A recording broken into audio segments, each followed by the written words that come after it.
भागवत गीता अध्याय 10 विभूति योग कथा। जब इंसान अपने जीवन में संघर्षों से घिर जाता है, जब उसे लगता है कि वह अकेला है, जब दुनिया की समस्याएं इतनी बड़ी लगने लगती हैं कि उम्मीद खत्म होने लगती है, तब उसके मन में एक ही प्रश्न उठता है, क्या सच में इस संसार में कोई ऐसी शक्ति है जो सब कुछ चला रही है? हम आसमान को देखते हैं, सूर्य को उगते हुए देखते हैं, समुद्र की विशाल लहरों को देखते हैं, पहाड़ों की ऊंचाई देखते हैं और कभी-कभी मन अपने आप कह उठता है, यह सब केवल एक संयोग नहीं हो सकता। हजारों सालों पहले कुरुक्षेत्र की युद्ध भूमि में अर्जुन भी इसी प्रश्न के उत्तर को खोज रहा था। अब तक श्री कृष्ण उसे आत्मा का ज्ञान दे चुके थे, कर्म योग सिखा चुके थे, भक्ति का महत्व बता चुके थे, लेकिन अब अर्जुन के मन में एक और जिज्ञासा जन्म लेने लगी। अगर भगवान हर जगह है तो उन्हें पहचानना कैसे जाए? और तब श्री कृष्ण ने अर्जुन को अपनी दिव्य विभूतियों का ज्ञान देना शुरू किया, ऐसा ज्ञान जो इंसान की आंखें खोल देता है। श्री कृष्ण मुस्कुराकर अर्जुन से कहते हैं, हे महाबाहु अर्जुन, अब मैं तुझे फिर से अपना सर्वोच्च वचन सुनाऊंगा, क्योंकि तू मेरा प्रिय भक्त है।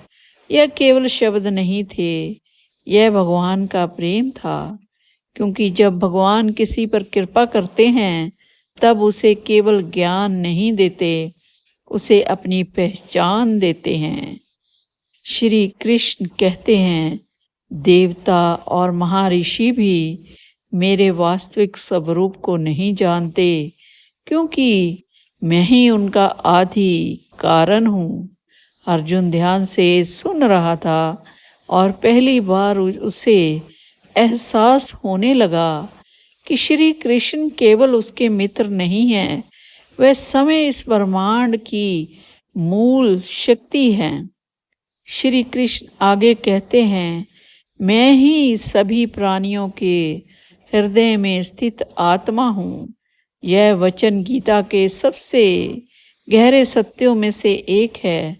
भगवान कहीं बाहर नहीं है, वह हर इंसान के भीतर है, हर जीव में है, हर धड़कन में है। लेकिन समस्या यह है, इंसान संसार को देखने में इतना व्यस्त हो जाता है कि वह अपने भीतर बैठे हुए भगवान को भी भूल जाता है। आज भी इंसान मंदिरों में भगवान को खोजता है, लेकिन अपने हृदय में नहीं। श्री कृष्ण कहते हैं, मैं सभी प्राणियों का आरंभ हूँ, मध्य हूँ, अंत भी मैं ही हूँ। सोचिए, यह कितना अद्भुत सत्य है। जिस शक्ति से जीवन शुरू होता है, उसी में जीवन समाप्त भी होता है। इसलिए जब इंसान भगवान से जुड़ जाता है, तब उसके अंदर मृत्यु का भय भी धीरे धीरे समाप्त होने लगता है। जब अब श्री कृष्ण अपने दिव्य विभूतियों का वर्णन शुरू करते हैं, आदित्यों में मैं विष्णु हूँ, प्रकाशों में मैं सूर्य हूँ, नक्षत्रों में मैं चंद्रमा हूँ। अर्जुन विस्मय से सुन रहा था, क्योंकि अब उसे समझ आने लगा था, हर महान वस्तु में भगवान की झलक है। जब सूरज उगता है, उसकी रोशनी केवल प्रकाश नहीं, भगवान की ऊर्जा है। जब चंद्रमा रात में शांति देता है, वह केवल चंद्रमा नहीं, भगवान की करुणा है। श्री कृष्ण कहते हैं, वेदों में मैं साम वेद हूँ, देवताओं में मैं इंद्र हूँ, इंद्रियों में मैं मन हूँ, यहाँ भगवान एक बहुत बड़ा रहस्य बता रहे थे। संसार की हर श्रेष्ठ वस्तु उनकी शक्ति का अंश है। जब भी आप कुछ महान देखें, कुछ सुंदर देखें, कुछ शक्तिशाली देखें, समझ जाइए वह भगवान की झलक है। श्री कृष्ण कहते हैं, पर्वतों में मैं सुमेरु हूँ, नदियों में मैं गंगा हूँ, योद्धाओं में मैं राम हूँ। अर्जुन अब पूरी तरह से भगवान की महिमा में डूब चुका था। उसे अब समझ आने लगा था, भगवान केवल मूर्ति नहीं है, वह इस पूरे अस्तित्व में फैले हुए हैं। लेकिन फिर श्री कृष्ण एक और गहरी बात कहते हैं, जो कुछ भी इस संसार में तेजस्वी है, शक्तिशाली है, सुंदर है, समझ लो वह मेरी दिव्य शक्ति का ही अंश है। यह वचन पूरी विभूति योग का सार है। जब आप किसी महान व्यक्ति को देखें, किसी महान कला को देखें, किसी महान शक्ति को देखें, तो ईर्ष्या मत कीजिए, उसमें भगवान की झलक देखिए। क्योंकि जहाँ अहंकार खत्म होता है, वहीं भक्ति शुरू हो जाती है। आज की दुनिया में इंसान हर चीज़ का श्रेय खुद को देना चाहता है। धन मिला तो अहंकार, सफलता मिली तो घमंड, ज्ञान मिला तो दूसरों को छोटा समझना। लेकिन श्री कृष्ण सिखाते हैं, जो कुछ भी तुम्हारे पास है वह भगवान की कृपा है। और जिस दिन इंसान यह समझ लेता है, उस दिन उसका जीवन बदल जाता है।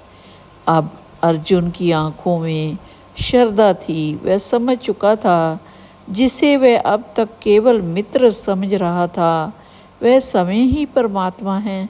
अर्जुन दोनों हाथ जोड़कर साथ कहते हैं, हे कृष्ण, अब मैं समझ चुका हूँ, आप ही परम भक्त हैं, आप ही परम ब्रह्मा हैं, आप ही परम सत्य है। यह केवल अर्जुन की स्वीकृति नहीं थी, यह उसकी आत्मा का जागरण था। अब अर्जुन चाहता था कि भगवान को केवल शब्दों में नहीं, समय अनुभव करे। और यही इच्छा आगे चलकर गीता के सबसे अद्भुत अध्याय विश्व रूप दर्शन योग की शुरुआत बनने वाली थी। लेकिन अध्याय 10 हमें एक बहुत गहरी सीख देता है कि भगवान हर जगह है।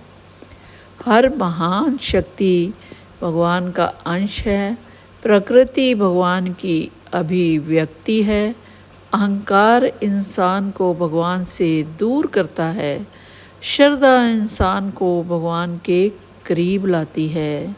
अगर कभी आपको लगे कि आप अकेले हैं, तो सूरज को देखिए, चाँद को देखिए, नदी को देखिए, आकाश को देखिए और महसूस कीजिए भगवान हर जगह है और आपके साथ भी। क्योंकि जब इंसान भगवान को केवल मंदिरों में नहीं, पूरे संसार में देखना शुरू कर देता है, तभी उसका जीवन बदलना शुरू होता है। और यही था भागवत गीता अध्याय 10 विभूति योग का दिव्य सार। कमेंट में जय श्री कृष्ण, जय श्री राधे ज़रूर लिखें। मिलते हैं अगले अध्याय में, तब तक के लिए जय श्री राधे, जय श्री कृष्ण।